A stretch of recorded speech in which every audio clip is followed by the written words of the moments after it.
అస్సలం వాలేకుమ్ ఫ్రెండ్స్. ఈరోజు రెసిపీ వచ్చేసి నేను ఫ్రూట్ కస్టర్డ్ అయితే ప్రిపేర్ చేస్తున్నాను. ముందుగా అయితే ఒక ప్యాన్ పెట్టుకొని మిల్క్ అయితే యాడ్ చేసుకోవాలి. మిల్క్ని బాగా బాయిల్ చేసుకున్న తర్వాత షుగర్ యాడ్ చేసుకోవాలి.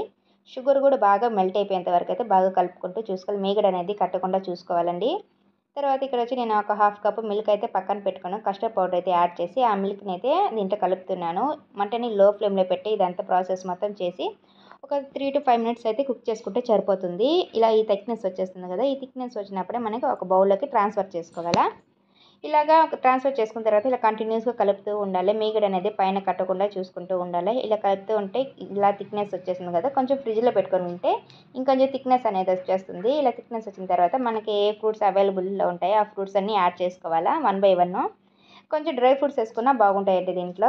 ఇలాగా మనకి ఫ్రూట్ కస్టర్డ్ అయితే రెడీ అయిపోయింది. మన ఛానల్ని ఎవరైనా ఫస్ట్ టైం చూస్తుంటే సబ్స్క్రైబ్ చేసుకోండి ఫ్రెండ్స్. అలాగే ఒక లైక్ కూడా చేయండి ఫ్రెండ్స్. బాయ్.